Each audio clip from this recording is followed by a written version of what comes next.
What's up, everybody? Happy lunchtime. What's happening? What day is today? Tuesday. Right on, Tuesday.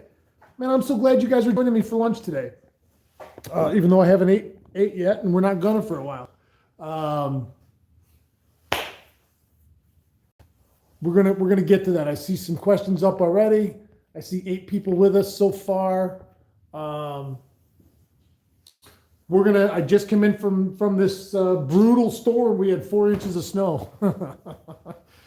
Anyway, we're here at Mike's shop. He's coming over. He's just come out of the back room, and we're going to meet him on the wall, and we'll talk for a few minutes, and then he's going to give us a tour of this new shop. And I'm going to tell you, as soon as I walked in the door, the first thing out of my mouth was wow. So we'll do it like you're walking right in the door. Sure. So there's your front door. Now, let's see. I'm going to turn you guys around.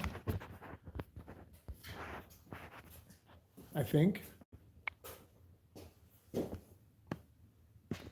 There's Mike. What's up, buddy? Welcome. All right, so let's tell us what you got going on here. Let's go over in the light right here. Okay. Well, for those of you that know, I'm the owner of i1baits, 5.0 Lure Co., 5.0 Charter Co. For years, we've been selling out of my small shop or my traveling road show the baits that we make in-house, hair jigs, blade baits, trolling weights. We're going into a few other directions this year. And also anything that we use in the tournament business or in the charter business. So my customers, if they're looking for something, we can bring them right back to the shop and they can have exactly what we used that day or track what we're using on the tournament stuff and have it available to them. So for a couple of years now, since COVID hit in, we stopped doing a lot of the road shows, and I set my traveling show up in the back of the shop when we were talking about different methods on how to improve that. And so in the not so distant history, that was right behind that wall. And Mike's whole building was wide open. Yeah, it was wide open. It's 36 by 54 pole barn, not a closet in my basement like some people hinted at. And we made the decision, instead of having another freestanding structure that would have required a lot more effort and overhead, the last thing we were looking for is overhead to keep our prices low and to keep the stock. So we came up with a basic design. We split the shop up, and we'll take you on a tour of that. But what we're standing in now is what's going to be the modified sales floor. It's still a work in progress. I hung some stuff up on the walls just to get it out of the boxes, so when orders came in or people stopped over, we wouldn't have to paw through boxes elbow deep. And the final plan will be tongue and groove wood on the upper half behind it, a couple more lights to improve visibility down here, get some of the my personal products off of the shelves on that side that were kind of stored in the barn. And now we got a microphone. To get the personal products off those walls, and then that will store blade baits for easy accessibility. Matt's hooking up some microphones right now, but we'll take you on a real quick tour of what we have here, and then we'll chat. We'll answer some questions. So we started in this corner. We got a couple of companies we opened. We got Realis in, a couple other things, stuff that we use for some of the bass tournaments and some of the walleye baits. Then we got a lot of the lead head jigs, which are the Detroit River jigs used for vertical jigging next to it, and some of the baits we use for that. And then obviously down to the casting jerk baits, casting spinners, top of the line owner STX Zowire hooks. We're usually going to upgrade something if you're going to put one on a moonshine or on the jigging wraps that are next to it. We got the black and silver Challenger minnows in stock. We've even got the new elusive shadow wrap jigging wraps, a handful of them. They're hard to get until this time. It's about a month ago. Really hard to get. They were very elusive. Say jigging wraps, all the same stuff we use in the tournament business, including the ones that we won in Green Bay with last year, which would have been the silver and blue, and the purple descent colors that are over here were the ones that did the damage for us out in Green Bay when day 2 when Dewey took me fishing. And we had almost 42 pounds and 5 fish. Then we'll continue down to this rack. If you get a kind of a perspective view of that, when that rack's fully loaded, it holds just under 2,000 blade baits out on display. So we'll have all the colors out on display. I don't have the jig rack up yet for the hair jigs and the other stuff that will be coming. Simple point of sale. Then we got, if you Matt turns around, you can see where we've got the rods on display from Douglas, from St. Croix, from Denali. I've got a couple of the tricas here. I don't sell them, but I'm an ambassador for them so I can show them. We've got JTs and then Lamiglass, some of the steelhead stuff and some of the jigging stuff for Lamiglass that we use over in our drift boat business. That's just a rolly cart for extra stock. We get to keep a lot of blade baits on that. Just it's easy to move around and easy to watch, or easy to stock, and you get easy to shop from. On the other side, we've got some braid, and a few other things. So this month, yeah, it's March. So we've opened with Cortland. So we'll be stocking Cortland and heading back over towards the sales point. You can see we've got some Dakota lithium batteries on display. So we are a full Dakota lithium battery. Whether you need them for your ice fishing gear, your golf cart, or God forbid your fishing boat, we can set you up. Further on the tour of the shop, this is kind of the little small space that we had dedicated in the past. Matt's taking a picture of some of the hair jigs we got laid out that aren't ready for display yet. So what we've got back here, this is actually now going to be the workshop as we expand this stuff. Got a window that I can view to the front, see what's going on. These baits are just hanging here. Once again, to get them out of the box where there's 500 or 600 or 700 baits in a box that you have to dig through to know what's going on. I just have them hung up and displayed so if something happens. Same thing behind you. There's probably another 1, 2, 3, there's at least 3,000 blade baits in that pile, if not more. Yeah, at least 3,000 ready to go. This is what everyone gets a kick out of. They love the collection of molds. So they're not just all do-it molds. This pile happens to be do-it molds or molds that have been customized from them. We've got this wall with more of them on display. I've got a few locked up in cabinets in the back, and then these are the ones we've been pouring this week, so they're just out and ready to go. Once again, there's pardon the mess, it's a work in progress. The walls went up, we pulled some stuff around, and we built this, the middle of February, that day when it was 16 below. We were out here shivering around. It seems like a good idea. So my favorite part of the whole show is that by putting this up,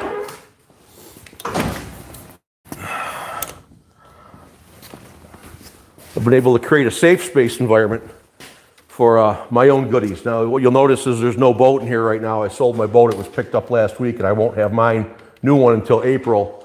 But now I've got wall storage, so eventually we can get all the rods off of the floor, not leaned in the corners. Everything's set up. Shelves, rod storage, pegboard, all the goodies that we're going to need to safely protect my stuff from Steve Weiner when he comes over here and tries picking through my sliders. I can lock the door and keep him out of there. Steve, you know you do it every time. So that's what's the quick up, tour. everybody? So that was our tour. i1baits World Headquarters. And this is very much a work in progress. So we're adding lines as people ask for them.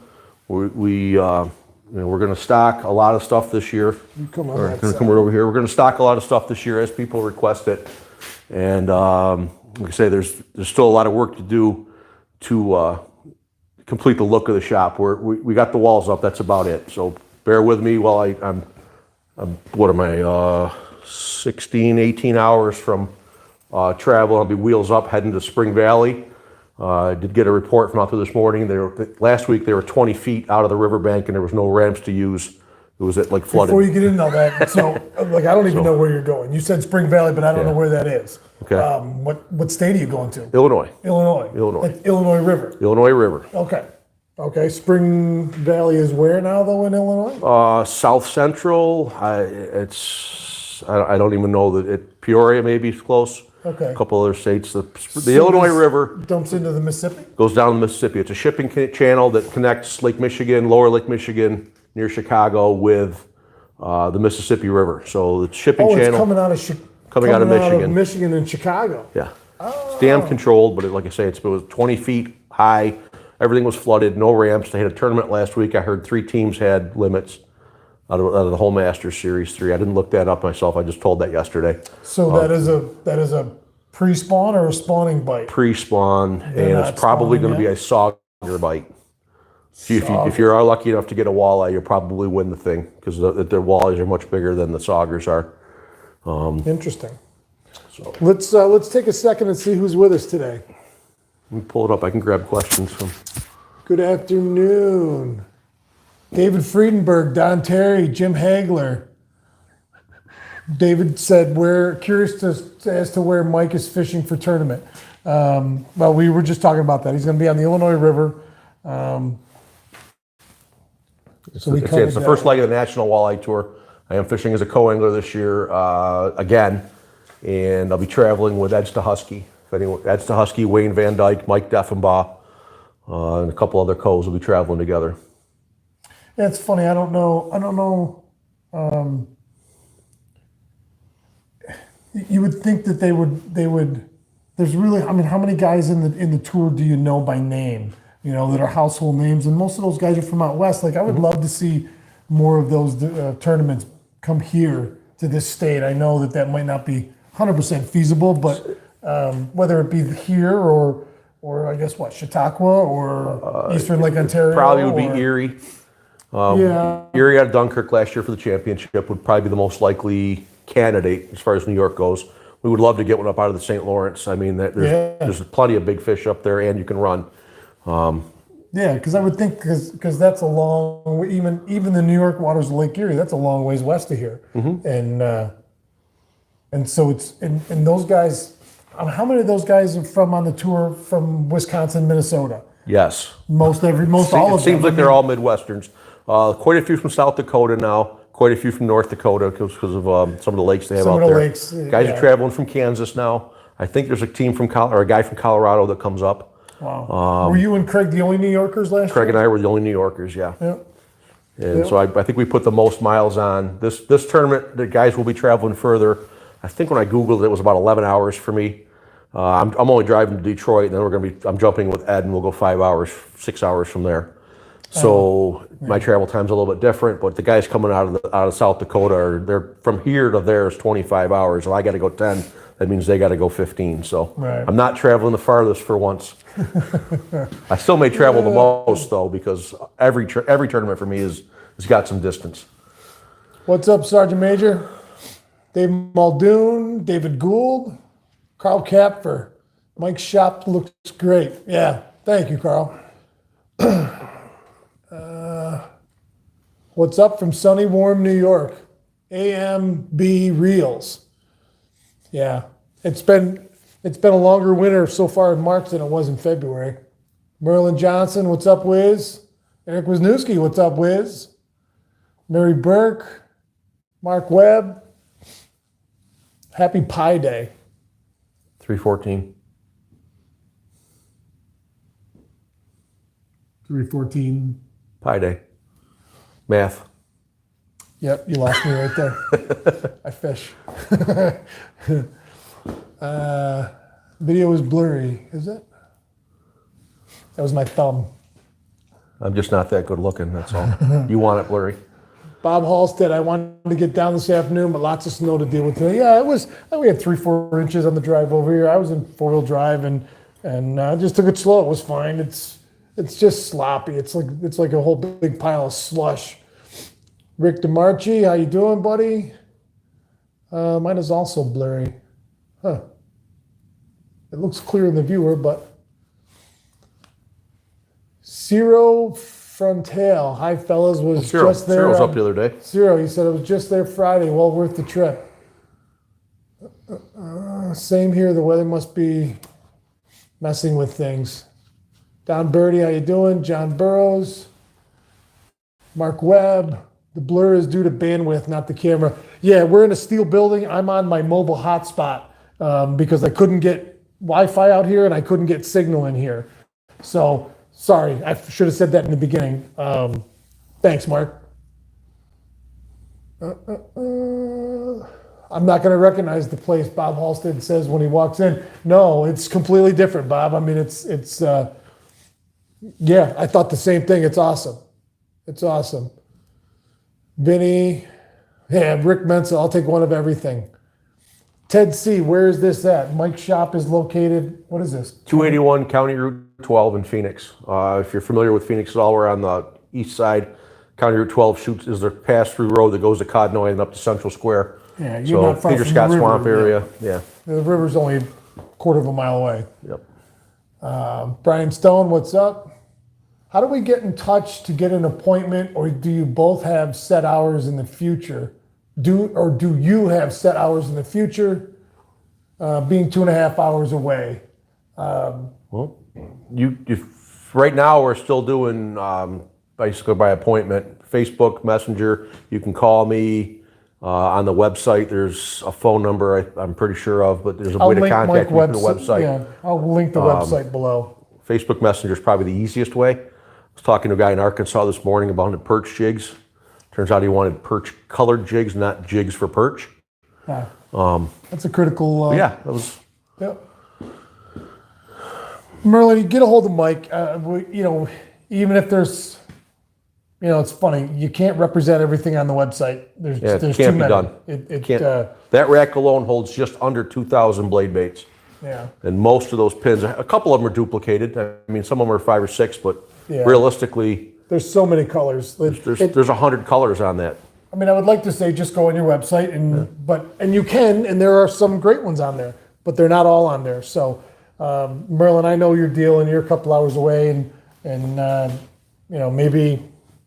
I do a lot of times with phone calls. So someone will call me, we'll FaceTime back and forth, or I'll send them 6 or 8 pictures, and I'll have them order something off the website, and I'll replace it with what we discussed in person. So there are methods to the madness. It's not ideal, but it's not.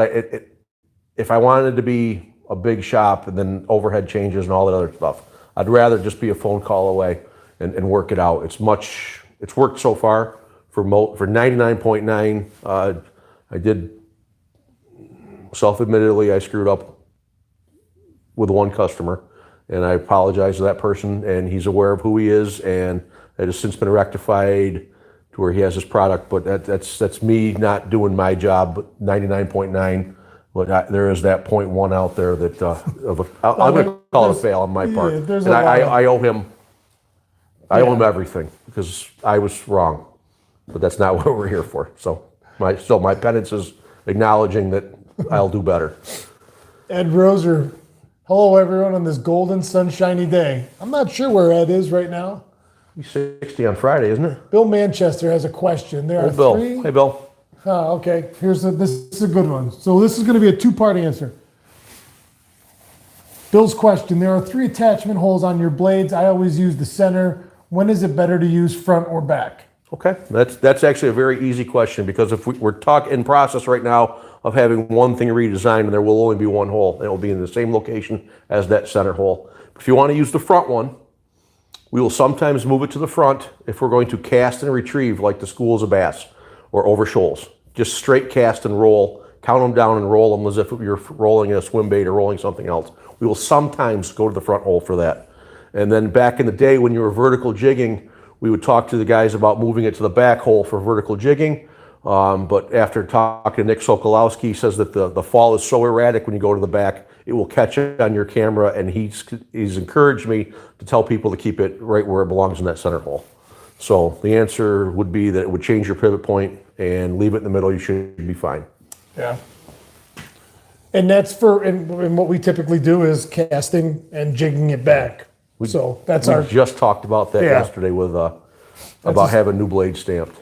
That's a standard practice. And also, Bill, if you go back into the channel, into my YouTube channel, Mike and I have done at least 2 videos on the water where we go through and show fish catches and talk about what we're doing as we're catching fish on them. And quite honestly, I believe that it's a very informative, helpful video. I mean, and we go through exactly how we fish them. And there again, in that situation, results should absolutely be transferable. because there's no reason to think that brrr sounds any different on my line than on yours. Once you understand the dynamics of this lure and how to get it down there, which we go through in detail. So please go back and refer, and it was over the summer.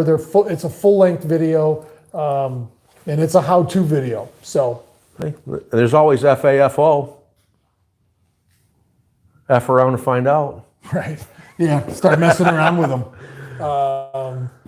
Michelle Love, safe travels. Mike, best of luck. George Parson, what's up, guys? Mary Burke, best of luck. Bob Bender, what's up, Bob? Michelle Love, are you on the next Bite Show this weekend episode? Mike just put it on 3 weeks. 25th. Yeah. Is his episode. Mark Webb, math. Yeah, no, I don't. I don't. Me and math. Like I'm good with numbers. I just don't do math. Jim G, what's up? Rumble Seat. Joe Smelkoff, good luck. Rumble Seat, I want to know the blade bait needed to make a proper Homie the Clown. That's funny. I'm looking right at it. Yep.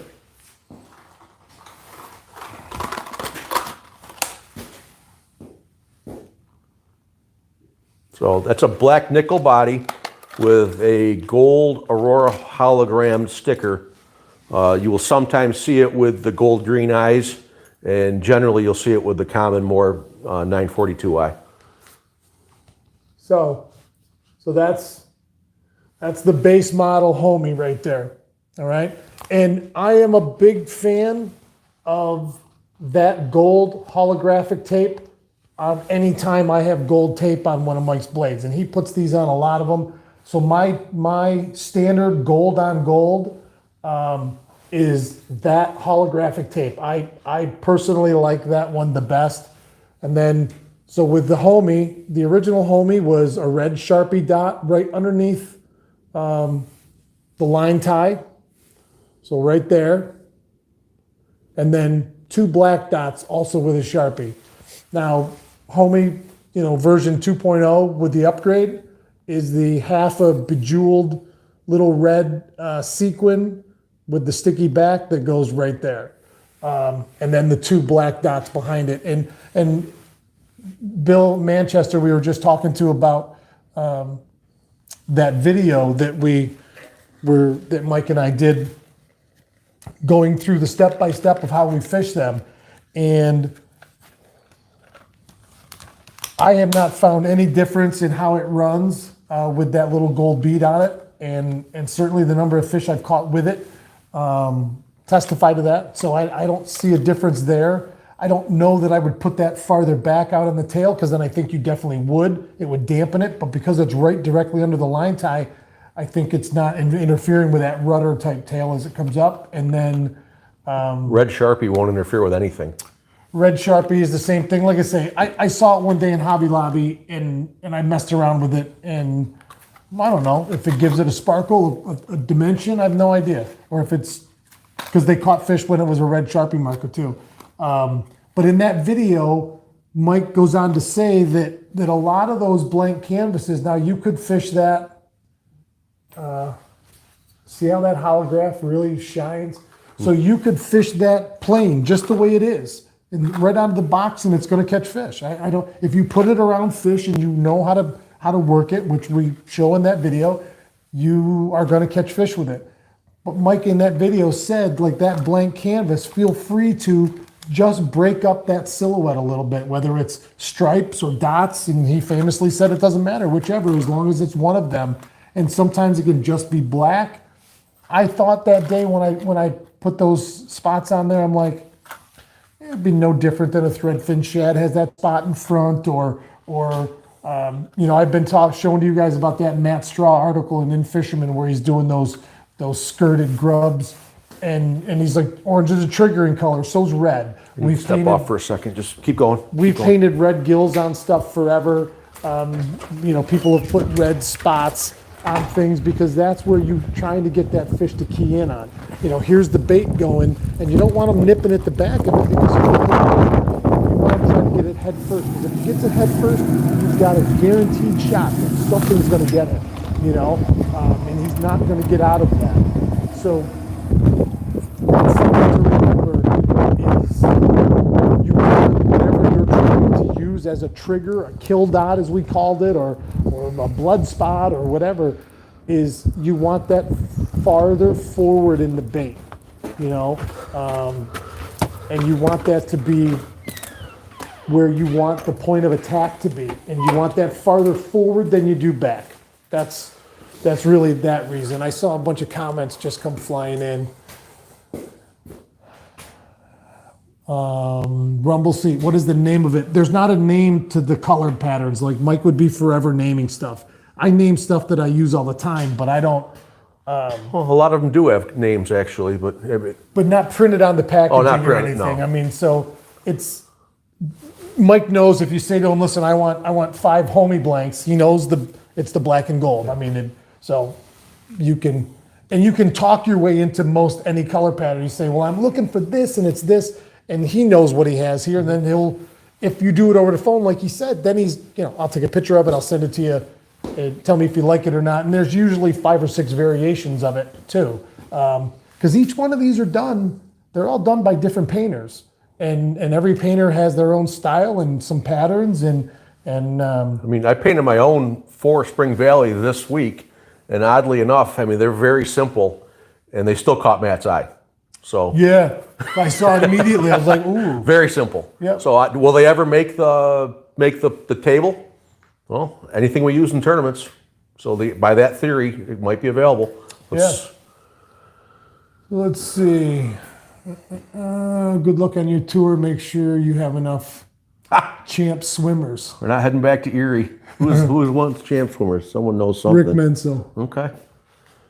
Bill Manchester, thanks. Those guys kicked our butt on our backyard with those champ swimmers. Who makes those? Berkeley. Oh. Yeah.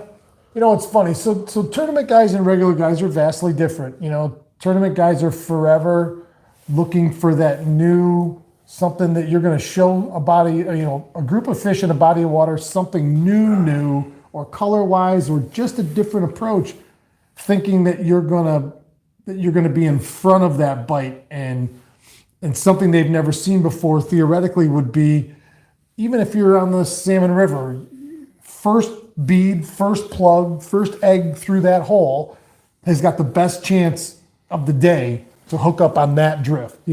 No different than if you got a school of fish and you come up on them, and maybe everybody else in that lake historically fishes blade baits, and you throw a jig and wrap in the middle of it, or a blade that's different, or there's some kind of catch there. So those guys are forever chasing what hasn't even hit yet. Well, for instance, we were out in the Missouri River, Lake Francis Case last year, and I was throwing blade baits, or nobody in their right mind would dream of throwing a blade bait down in the bottom of the trees, because you're going to lose every one. But I happen to own a blade bait business, so I was able to do something that nobody else was willing to do, because it But just did you was. catch fish in there doing it? You betcha. There you go. That was in practice.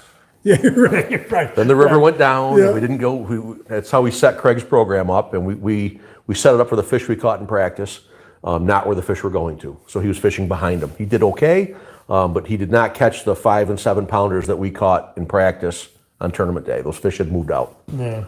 But I tell you what, when you're on live scope and you're down there playing the game, and you see the bottom just get fat, and then it chases up, and then when you get a 7 pounder to jack a blade bait under a tree, it looks like it's a Christmas present, because that's what you're looking at, a tree with a giant blob and your little blade bait down there just trying to get eaten. Yeah. And stay out of the limbs. Something special. Yeah. Interesting. It's not what you'd expect when you see it out there. You're fishing in old cow pastures that have literally brush on the bottom because the river came up. Yeah. And if it came up fast enough, the wood is still there. If the river goes up and down, ice will shear the top of those off. So you might be fishing around a tree stump the size of a garage door. Right. Or you might be fishing around a whole tree. If it came up that fast and was that deep. Yeah, like those live scope or side scan images, those guys down in the TVA lakes, there's houses down there that they flooded, Yes. That's got to be a... Same thing down in out in South Dakota, Lake Francis Case. Don Birdie, wished I could have made it today, had oral surgery. Well, send your credit card over instead, Don. We'll send you back some get well soon prizes. Spent more at dentist than Mike's. Well, I should hope so. Mike's just a tackle shop. The dentist, they gotta live, you know. Those poor guys, they don't hardly make nothing. They root around in your mouth all day. Years ago, 28 to 32 pound kings were commonplace on Ontario. Why not so now, not so much? Why? Oh, Bob's taking us to a whole different fishery. I just saw something yesterday morning that I think I know why. that New York is putting in 1 million Chinooks again this spring. So 4 years from now, because we always stocked at 1 million, and it's been down. I don't know what they've done. Dramatically now, and then it's going back up, and My humble, non-scientific opinion, they get their eggs too fast and too small the window, and you don't get that breeding genetics, and they've bred some of that out of them. That's my humble, undocumented opinion. I think the same things happen to Oneida Lake, where they get their eggs as fast as possible, instead of like spread over where you get some March, some April, and some late April fish to get those genes doing their other things. Plus, a lot of fish do spawn naturally. So if you do go over to like another one of the creeks a little further north that doesn't get stocked, it gets a whole different breed of a much more violent king salmon. And we witnessed that in that short spawning period when they were up there. And they're a different animal, a way different animal, if you know which creek I'm talking about. yeah, listen, that you could be 1,000% right, and that could be one of the factors. We could talk about that at length and not do anything more but theorize. Science, math and science, pie day. Yeah, pie day. I like pie. Well, hope you like burgers because they're on the grill. They're about to come off. So yeah, I don't know, Bob, but that's a whole nother topic. I know that we're going to talk about that the day that we're going to do a big live show in April from the Constantia Walleye Hatchery. I've talked to Bill Evans out there, the head guy, and DEC has even cleared us to film and to put it on YouTube. So we're going to go live out there. We're going to have some cool stuff that day. I'll be right back. He's going to show us around the tanks and talk to us about everything and the state of the lake kind of thing like we did with Jake. And this time we're going to get it from a hatchery perspective, which I'm super excited about. I am absolutely thrilled about doing that. So that's to come, and not to say that I couldn't come next fall or even this spring when the steelhead are up in the hatchery. I could possibly go up to the Altmar hatchery and do the same thing if that would be something that people would like to see. I'm sure they'd let me come in and look around and do live. We could do some question and answers and show everybody what's going on in there. Both facilities, we're very fortunate in New York State because that hatchery up in Altmar sells its salmonoid, trout and salmonoid species all over the country in North America.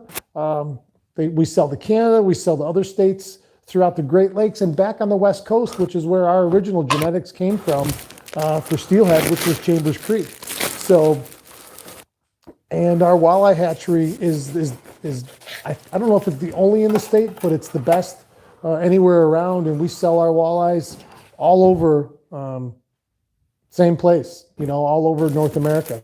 So we're very fortunate in New York State. We have excellent people in charge scientifically and organizationally with the DEC in charge of these hatcheries, because we have two separate world-class fisheries based on hatcheries within a 30-mile radius, because you have Constantia and Altmar. And both of those are the sole reason you have salmonoids in Lake Ontario. Lake Ontario wasn't the first, Lake Michigan was, but I'm not sure if you guys can hear me. I would say that the fishing historically has been better in Lake Ontario throughout the course of this than it has been in Michigan. But we have exceptional world-class salmon and trout fishing up there, and we have, absolute. The only thing you lack on Oneida Lake, and people will say, is, oh, we don't have any big fish. We do have some big fish, but maybe they're not even few and far between if you have 1 million adults out there. But those little ones or littler ones come in way faster. That's the truth of it, If you took half the number of walleyes out of the lake and you didn't catch nearly as many on a daily basis, you'd have more chance at big ones because they would grow, and the competition of the herd wouldn't keep them smaller. But hatchery wise, they're the ones responsible for the incredible fishing that we have in this state.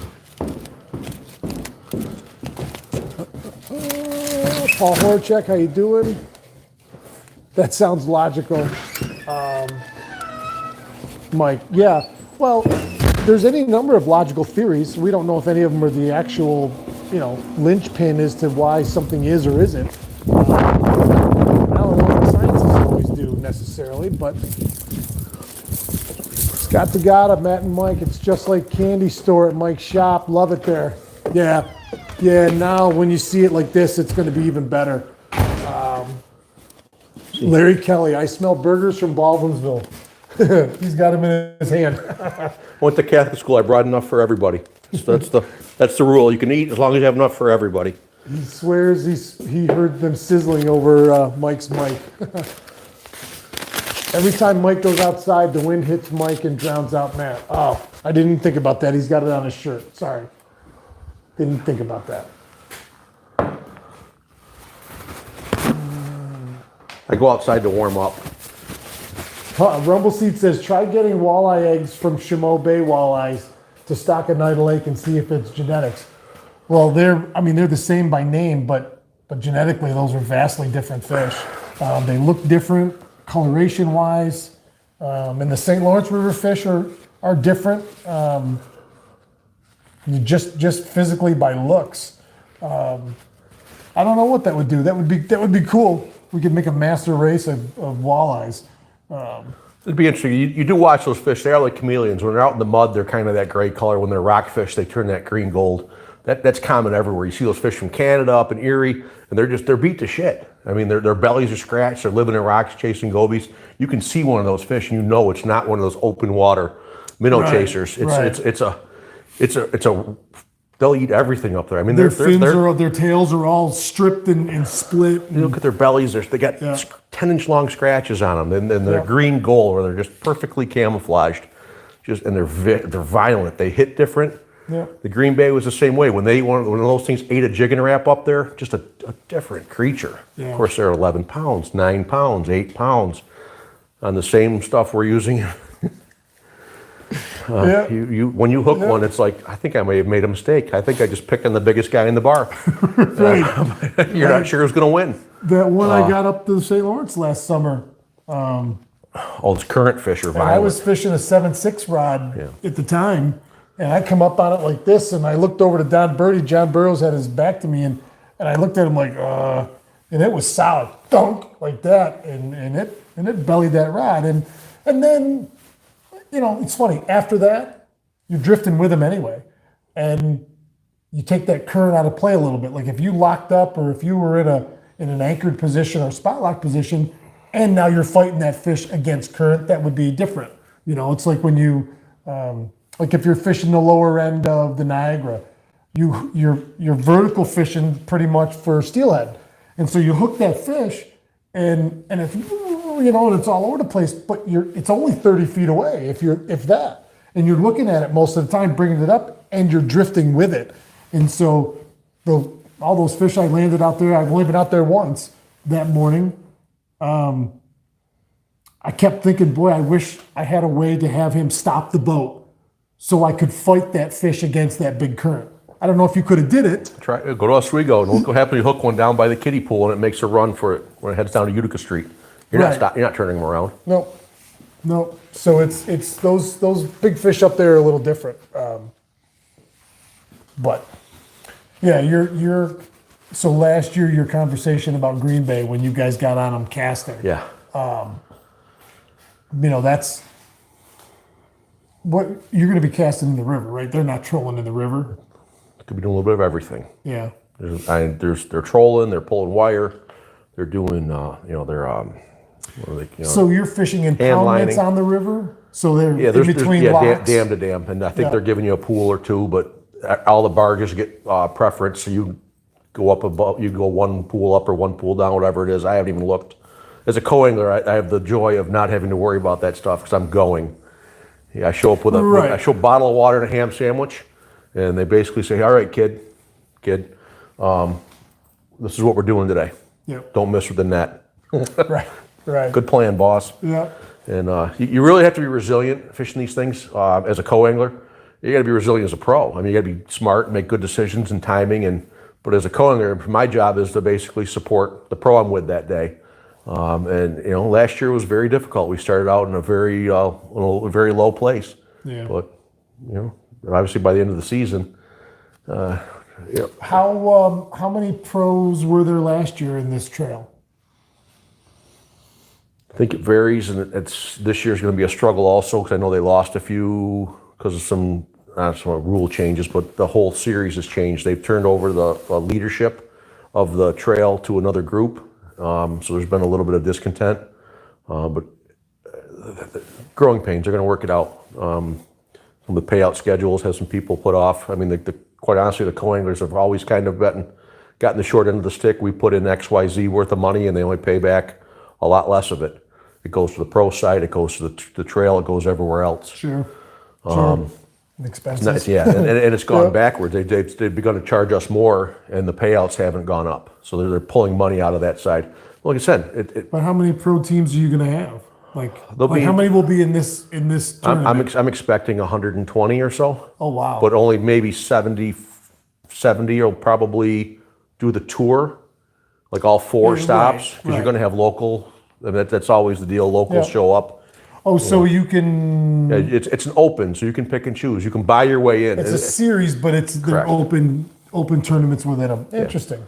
Yeah, I mean, honestly, it goes back and forth. It's a very confusing trail because they'll only allow as many pros as they have co's, because you're not going to go by yourself, and they'll only allow as many co's as you have pros. Right. So if 2,000 people signed up, and only 120 of them were pros, then 120 co-anglers get selected. Right.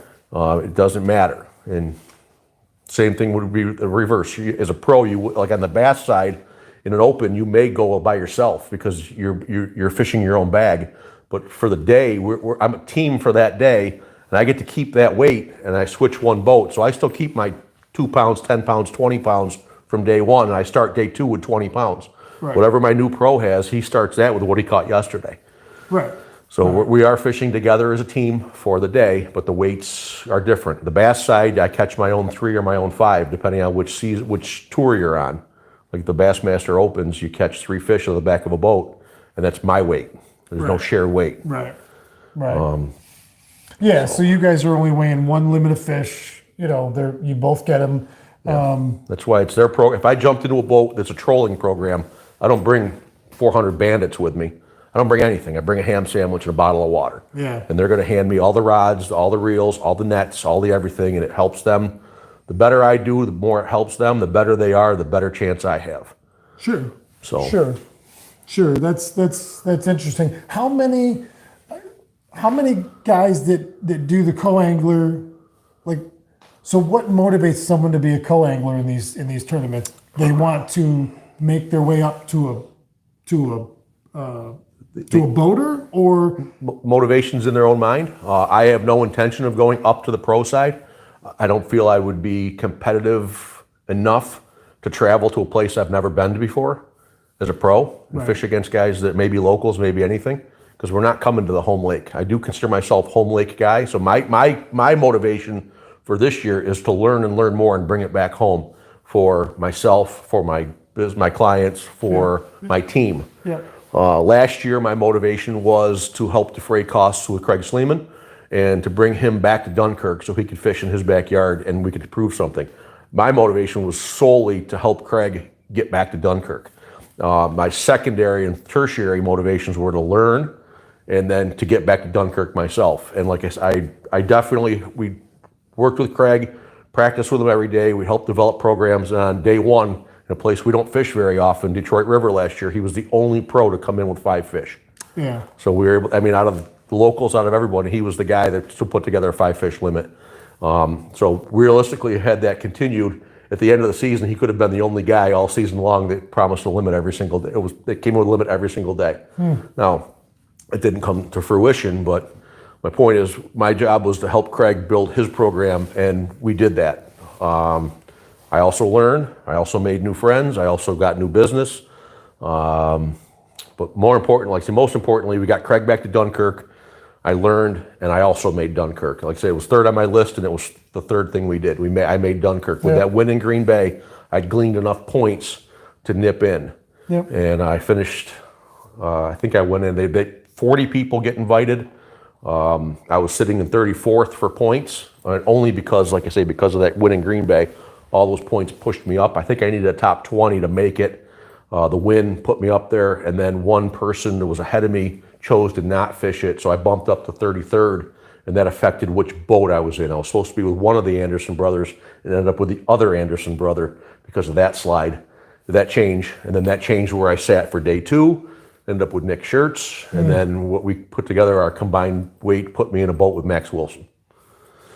Yeah, that's pretty cool. Like, what would you think is the very biggest direct fishing related thing that you took away from your experience last season? Yep, two, bite windows and electronics. Okay, bite windows. Bite windows. I know you've talked to me about. It's funny. You've talked to me about, and I downloaded on my phone the. I got myself the same app you have for the solar lunar charts. And what we learned last year, we fished a lot of rivers. So fish the day, because with obviously the water's only going one way in a river, but it changes. It really does. Wind drives current in those rivers when they're 110 miles. Yeah, I mean, we would turn a corner, and we actually we did swamp a 20-foot lund and filled the whole boat full of water, smashing through like 7 or 8 foot waves. And you turn the corner on this river, and it was slick calm. It all depended on how the water was stacked up against the current. We saw that the day we went in the drift boat up to Oswego. Yeah. The north wind north wind blowing in with northward bound water, stacked that water up, and that's what happens in some of these places. They actually postponed a day in the Detroit River last year. They never cancel river tournaments. Postponed a day because they anticipated 50-mile-an-hour winds dead south, going against that southbound current. Right. And I guess they they had standing hydros like crazy. I guess there was like 8-footers right there by the GM building in Detroit. So can you imagine seeing one that? Michelle Love says tournament sounds as confusing as math. Yeah. Worse. Math, you can only have one wrong answer. Tournament fishermen are different. It's a different world. They're thinking different.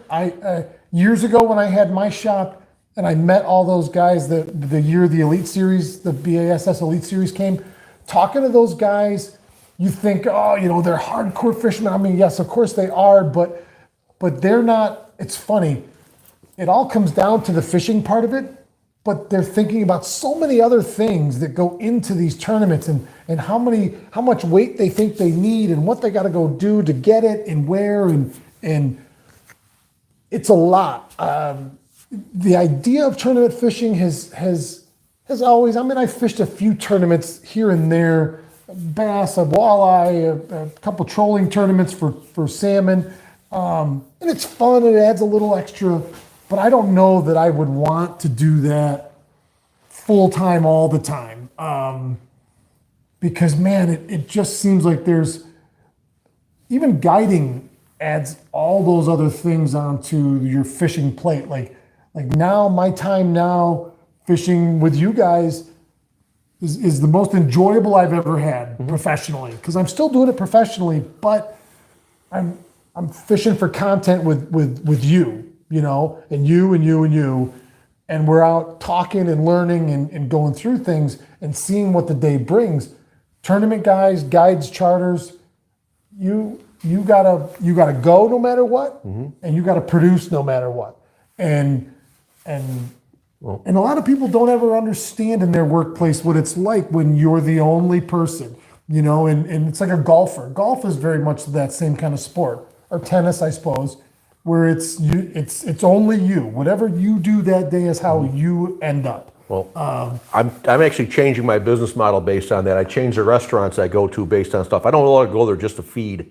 I want to go for the experience in restaurants. So I pay a little more for something, I'm okay with that. Maybe it's the internet affecting me, but my lure business has affected some of the things we use.